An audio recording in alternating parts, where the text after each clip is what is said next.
இந்த generation teenage பசங்களுக்கு எது விளையாட்டு எது விபரீதம் அப்படிங்கிறது தெரியாமே இருக்கு. விளையாட்டோ சண்டையோ எல்லாமே ஒரு அளவோடு இருந்தால் பிரச்சனையே இல்லை. அளவுக்கு மீறினா இன்னைக்கு நம்ம பார்க்க போகிற படமும் அப்படிப்பட்ட ஒரு சம்பவம் தான். இந்த படத்தில் வர ஹீரோவோட பொண்ணும் அவரோட ஃப்ரெண்டும் சேர்ந்து சில விஷயங்களை செய்ய போய் அது எவ்வளோ பெரிய விபரீதத்தில் முடியுது அப்படிங்கிறது தான் இந்த படத்தோட ஒன்லைன். இந்த படம் கொஞ்சம் திருஷ்யம் படத்தை கூட ஞாபகப்படுத்த வாய்ப்பு இருக்குது. வாங்க படத்தை ஆரம்பிக்கலாம். இந்த படத்தோட பேர் we are the monsters. 2015 German மொழியில் வெளியான படம் இது. இந்த படத்தோட ஆரம்பத்தில் ஒரு அப்பாவும் பொண்ணும் காரில் போயிட்டுருக்காங்க. அப்பா காரோட ஃப்ரண்ட்டில் உட்காந்துட்ருக்காரு, பொண்ணு பேக் சீட்டில் உட்காந்துருக்காங்க. அப்பா பாசமாக எது கேட்டாலும் பொண்ணு எரிஞ்செறிஞ்சு விடறா. காரு போயிட்டுருக்கும்போதே பொண்ணு கொஞ்ச தூரம் முன்னாடி போனது நிறுத்துங்க, என் ஃப்ரெண்டு என் கூட வரா அப்படின்னு சொல்கிறா. அதை கேட்டதும் அப்பா கொஞ்சம் சர்ப்ரைஸ், ஏன்னா இது அவங்களோட பிளான்லேயே இல்லை.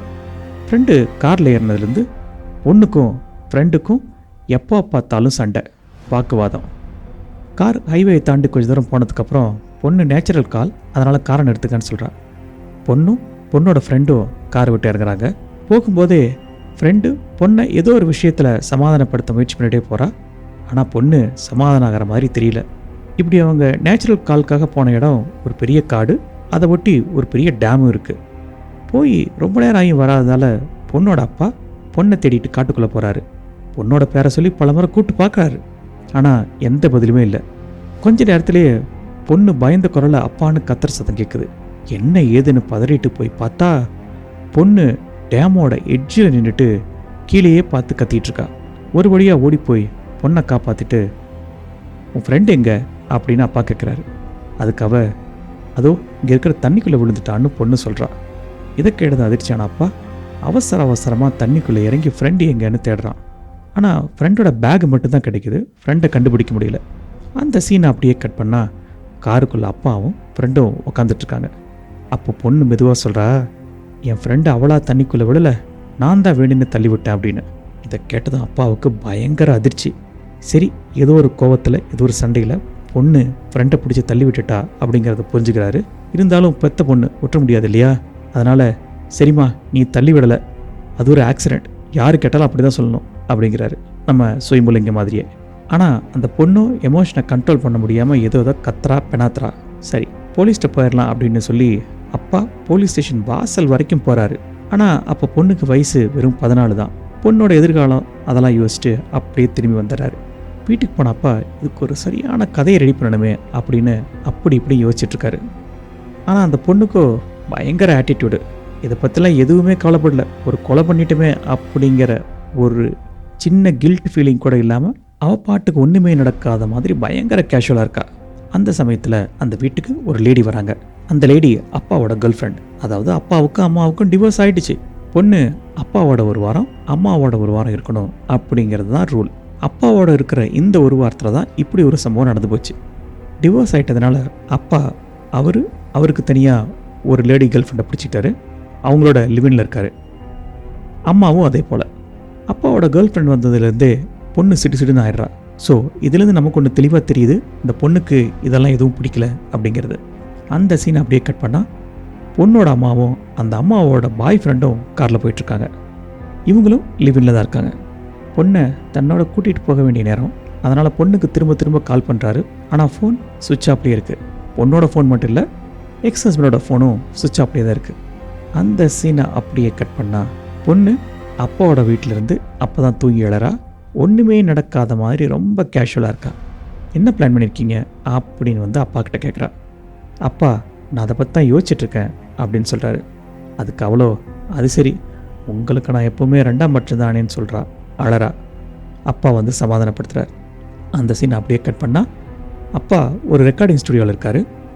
அது அவரோட ஓன் ஸ்டுடியோ. பொண்ணை சமாதானப்படுத்துறதுக்காக ரெக்கார்டிங் ஸ்டுடியோக்குள்ளே கூப்பிட்டு போயிட்டு, நீ பாடுமா, உன்னோட பாட்டை ரெக்கார்ட் பண்ணுறேன், அதை ஒரு ஆல்பமாக ரிலீஸ் பண்ணலாம் அப்படின்னு சொல்கிறாரு. பொண்ணு ரெக்கார்டிங் தியேட்டருக்கு உள்ளே போய் பாடுறா. அவள் குரல் சகிக்கலை. இருந்தாலும் அப்பா வச்சே எதுவும் சொல்லாமல் கேட்டுட்ருக்காரு. சின்ன கரெக்ஷன் சொல்லி மறுபடியும் ரீடேக் எடுக்கலாம் அப்படிங்கிறாரு. அந்த சமயத்தில் அப்பாவோட கேர்ள் ஃப்ரெண்ட் நானும் வேணா அவங்க கூட பாடட்டுமான்னு கேட்க, அந்த பொண்ணு கடுப்பாகி ரெக்கார்டிங் ஸ்டூடியோ விட்டு வெளியில் போய்ட்றா. என்ன நடக்குது ஏது நடக்குதுன்னு புரியாமல் அப்பாவோட கேர்ள் ஃப்ரெண்டு திருன்னு முழிக்க அந்த அப்பா பொண்ணை தேடி வெளியில் ஓடுறாரு. இந்த சமயத்தில் பொண்ணோட அம்மா அந்த வாரம் முடிஞ்சு போச்சு. பொண்ணை கூட்டிகிட்டு போகலாம் அப்படிங்கிறதுக்காக அப்பாவோட வீட்டுக்கு வராங்க. அப்பா பொண்ணை காணுதுன்னு சொன்னதும் எல்லாரும் பொண்ணை தேடி ஓடுறாங்க. பொண்ணு பக்கத்தில் இருக்கிற பார்க்கில் தனியாக உட்காந்துட்ருக்கா. அவளை கூட்டிகிட்டு போகும்போது தான் தெரியுது பொண்ணு எதையோ சாப்பிட்டுட்ருக்கா, அதனால் வாமிட் பண்ணிகிட்ருக்கா. ஒரு வழியாக பொண்ணை சமாதானம் பண்ணி அம்மாவோட வீட்டுக்கு போகணும் அப்படிங்கிறனால அம்மாவோட வீட்டுக்கு கூட்டிகிட்டு போகிறாங்க. வீட்டில் போய் பொண்ணை படுக்க வச்சதுக்கப்புறம் அப்பா பொண்ணுக்கிட்ட தனியாக நடந்த விஷயத்த நீ யாருக்கிட்டையும் சொல்லக்கூடாது, ஈவன் அம்மா கிட்ட கூட சொல்லக்கூடாது அப்படின்னு சொல்கிறாரு. பொண்ணும் சரி அப்படின்னு சொல்லி ப்ராமிஸ் பண்ணுறா.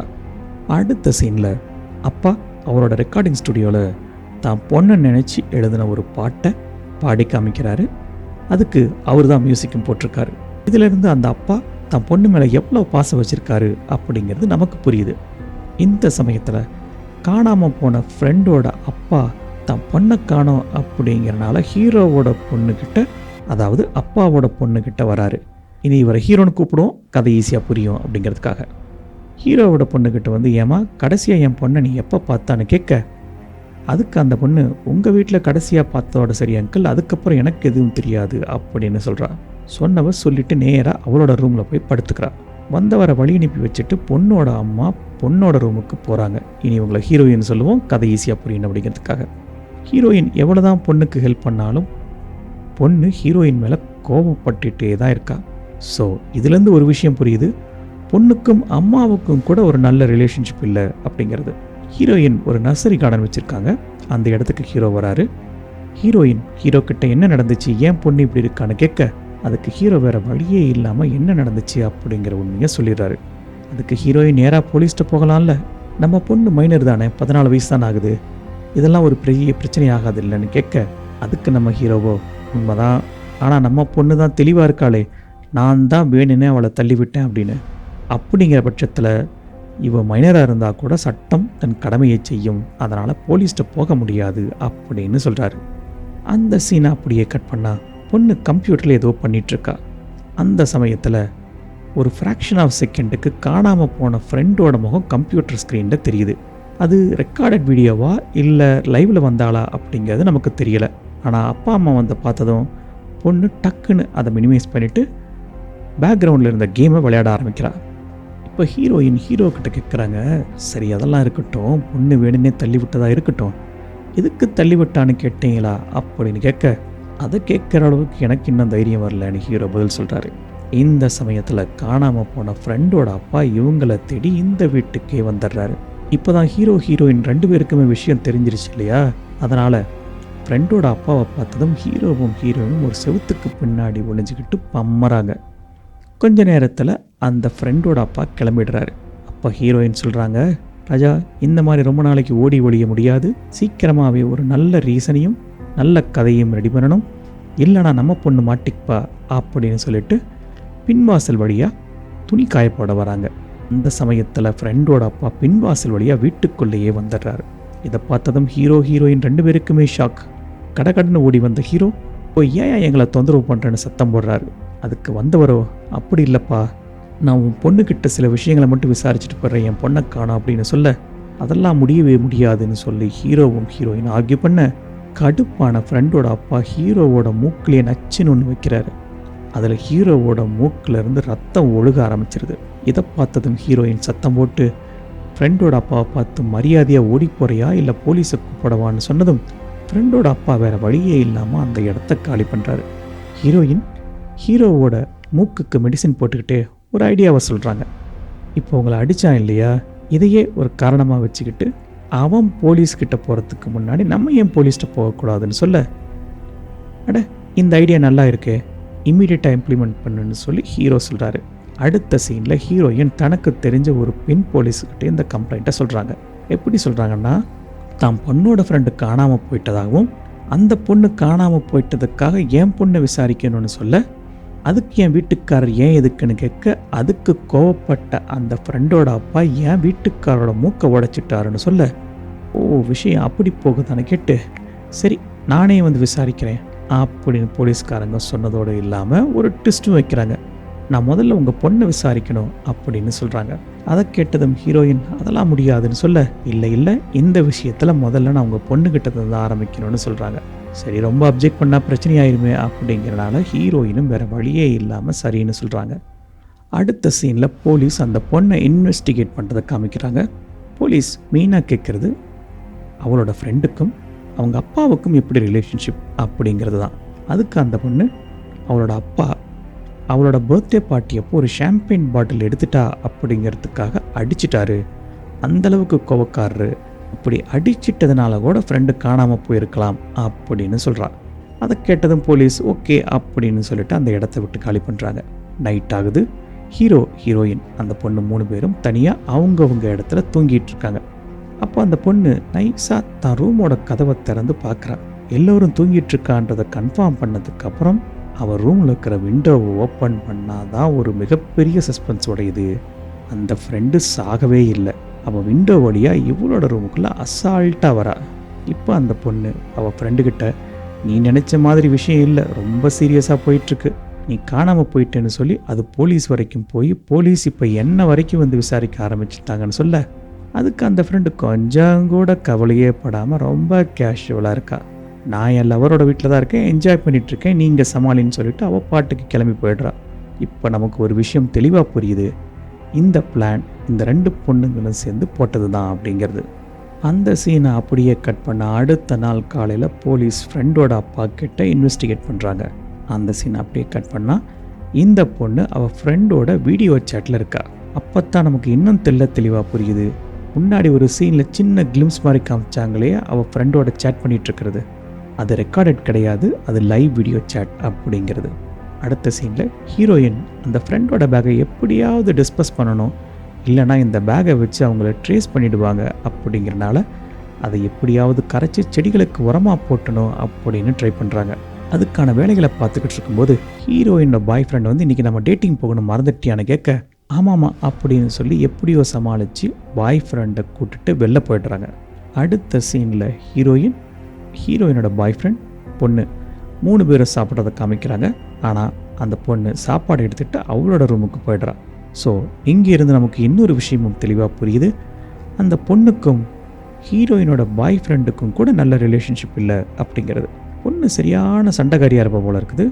இப்படி சாப்பிட்டுட்டு இருக்கும்போதே ஹீரோயினோட பாய் ஃப்ரெண்டு நம்ம எப்போ எல்லாரும் சேர்ந்து ஒரே ஃபேமிலியாக போகிறோன்னு கேட்க ஏகப்பட்ட பிரச்சனை ஓடிட்டு இருக்கிறனால ஹீரோயின் அதெல்லாம் மைண்டில் வச்சுட்டு அது இப்போதைக்கு நடக்காதுன்னு சொல்ல, அது இப்போவே நடக்கும்னு எதிர்பார்த்த ஹீரோயினோட பாய் ஃப்ரெண்ட் ஹீரோயின் இந்த பதிலை சொன்னதும் கடுப்பாகி போய் சாப்பாடை பாதியிலே முடிச்சுட்டு கிளம்பி போயிடுறாரு ஹீரோயினோட பாய் ஃப்ரெண்ட். இப்படி அம்மா அப்பா 2 பேரும் பொண்ணு இப்படி ஒரு பெரிய விஷயத்த பண்ணிட்டாலே இது எப்படி சமாளிக்கலான்னு பயங்கர ஸ்ட்ரெஸ்ஸில் இருக்கும்போது பொண்ணும் அதை பற்றிலாம் கொஞ்சம் கூட கவலைப்படாமல் அவள் பாட்டுக்கு ஜாலியாக டிவி பார்த்துக்கிட்டு இஷ்டத்துக்கு சாப்பிட்டுட்டு லைஃப்பை என்ஜாய் பண்ணிகிட்ருக்கா. நேச்சுரலி ஹீரோவுக்கும் ஹீரோயினுக்கும் உண்மை தெரியாது இல்லையா, என்ன இருந்தாலும் பெற்ற அப்பா அம்மா எப்படியாவது பொண்ணை காப்பாற்றணும் அப்படின்னு தான் முயற்சி பண்ணுவாங்க. அதுக்கு அடுத்த சீனில் ஹீரோ அவனோட வீட்டில் இருக்கும் பொழுது ஃப்ரெண்டோட அப்பா வந்து உங்ககிட்ட கொஞ்சம் தனியாக பேசணும்னு சொல்ல வேறு வழியே இல்லாமல் சரின்னு சொல்லிட்டு ஹீரோ ஃப்ரெண்டோட அப்பா கூட போகிறான். அப்போ ஃப்ரெண்டோட அப்பா சொல்கிறாரு, என் பொண்ணு காணாமல் போன விஷயத்தில் போலீஸ் என்னையே சந்தேகப்படுறாங்க, நான் ஏதாவது பண்ணியிருப்பணும் அப்படின்னு. நான் கொஞ்சம் கோவக்காரன் தான், ஆனால் என் பொண்ணை ஏதாவது பண்ணுற அளவுக்கு கோவக்காரன் இல்லை, நீ தான் ஏதாவது ஹெல்ப் பண்ணணும் கேட்க அதுக்கு ஹீரோவோ முடியவே முடியாது, உன் பிரச்சனை நீயே பார்த்துக்கோன்னு சொல்லிட்டு அந்த இடத்த விட்டு கிளம்புறாரு. அதுக்கு அடுத்த சீனில் வழக்கம் போல் அந்த பொண்ணு ஜாலியாக ஹெட்செட்டில் பாட்டை கேட்டு லைஃப்பை என்ஜாய் பண்ணிகிட்ருக்கா. அந்த சமயத்தில் காணாமல் போன பொண்ணோட அப்பா சரக்கு அடிச்சுட்டு இவங்க வீட்டுக்கு வந்து கதவை தட்டுறாரு.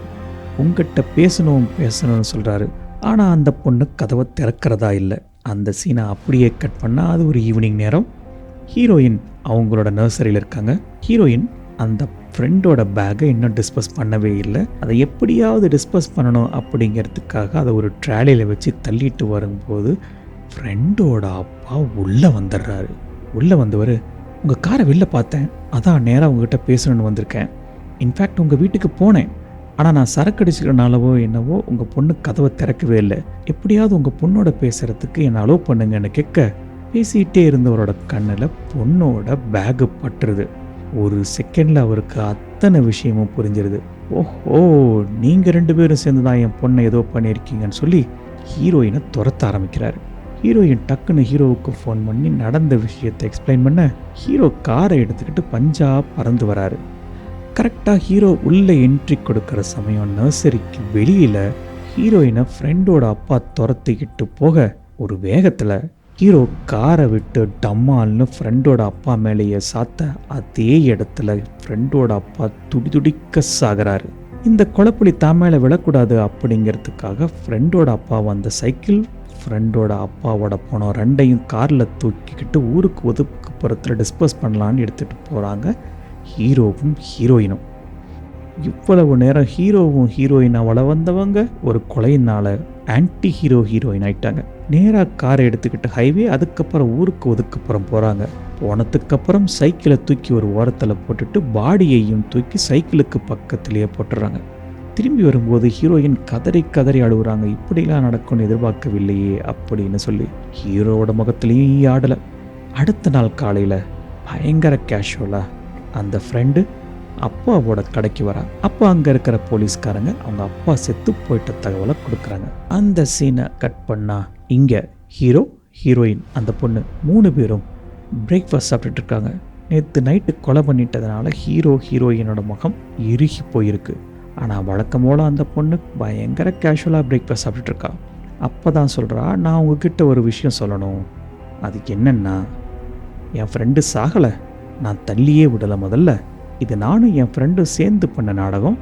என் ஃப்ரெண்டு அவளோட லவ்வர் வீட்டில் ஜாலியாக என்ஜாய் பண்ணிகிட்ருக்கான்னு சொல்ல, இதை கேட்டதும் ஹீரோயினோட முகமே பிளிரி போகுது. எதுக்காக இப்படி பண்ண அப்படிங்கிறதையும் அந்த பொண்ணு சொல்கிறா. எதுக்காகனா, அந்த பொண்ணோட லேட்டஸ்ட் பர்த்டே பார்ட்டி அப்போ அப்பா அங்கே இல்லையா. அதே போல் எப்பயோ ஒரு டைமில் ஏதோ ஒரு கேம்ப் நடந்திருக்கு. அதுக்கு அவங்க அம்மாவும் சரியாக சப்போர்ட் பண்ணலையாம்.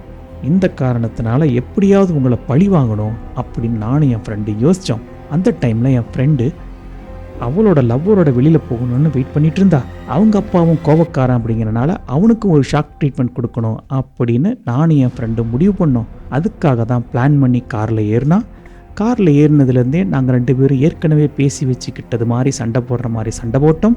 எங்கள் பிளான் படியே டேமுக்கு பக்கத்தில் போனதுக்கப்புறம் வண்டியை நிறுத்த சொல்லிவிட்டு நான் அவளை தள்ளி விட்டேன்னு சொல்லி ட்ராமா பண்ணேன்னு சொல்கிறா. பாப்பா இந்த 2 டீனேஜ் பொண்ணுங்களும் எவ்வளவு குரூரமாக யோசிச்சிருக்குதுங்க. இதை கேட்டதும் ஹீரோவும் ஹீரோயினும் பயங்கர அப்செட்டு. எதுவுமே பேசாமல் 2 பேரும் கீழே இருக்கிற கராஜில் வந்து காரை ரிப்பேர் பண்ண வராங்க. ஏன்னா நாள் நைட் நடந்த ஆக்சிடெண்ட்டில் காரு டேமேஜ் ஆகிருக்கு, லைட்டும் உடஞ்சி போயிருக்கு. இந்த நேரத்தில் ஃப்ரெண்டு ஹீரோயின் வீட்டுக்கு வரா. ஹீரோவும் ஹீரோயினும் கராஜில் பேசிக்கிட்டு இருந்ததை ஒட்டு கேட்க ஆரம்பிக்கிறான். அப்போ ஹீரோ சொல்கிறான், நேற்று நடந்தது ஆக்சிடெண்ட் இல்லை அப்படிங்கிறத போலீஸ்காரங்க ஈஸியாக கண்டுபிடிச்சிருவாங்க அப்படின்னு சொல்கிறான். எப்படின்னு ஹீரோயின் கேட்க, சைக்கிளுக்கு தான் எந்த டேமேஜும் இல்லையே, நம்ம தூக்கி மட்டும் தானே போட்டிருக்கோம் அப்படின்னு சொல்ல, அட்டடா ஒரு முக்கியமான பாயிண்ட்டை விட்டுட்டுமே 2 பேரும் யோசிச்சுட்டு இருக்கும்போதே அந்த ஃப்ரெண்டு நேராக உள்ள வந்து எதுக்காக எங்கள் அப்பாவை கொன்னீங்கன்னு சத்தம் போட, அவளை ஹீரோவும் ஹீரோயினும் எவ்வளவோ சமாதானப்படுத்த முயற்சி பண்ணுறாங்க. ஆனால் ஃப்ரெண்டு வெளியே ஓட ட்ரை பண்ண அந்த சமயத்தில் ஹீரோயின் பக்கத்தில் இருந்த ஒரு ஷவலை எடுத்து அந்த ஃப்ரெண்டோட மண்டையில் அடிக்க, அவங்க அப்பா எப்படி செத்து போனானோ அதே மாதிரி அங்கேயே கீழே விழுந்து ரத்தம் சொட்ட அந்த ஃப்ரெண்டு ஸ்பாட் அவுட்டு. அப்போ ஹீரோயின் சொல்கிறா, வி ஆர் த மான்ஸ்டர்ஸ் அப்படின்னு படத்தோட டைட்டிலை சொல்லிக்கிட்டே படத்தோட எண்ட் கிரெடிட் போட ஆரம்பிக்கிறாங்க.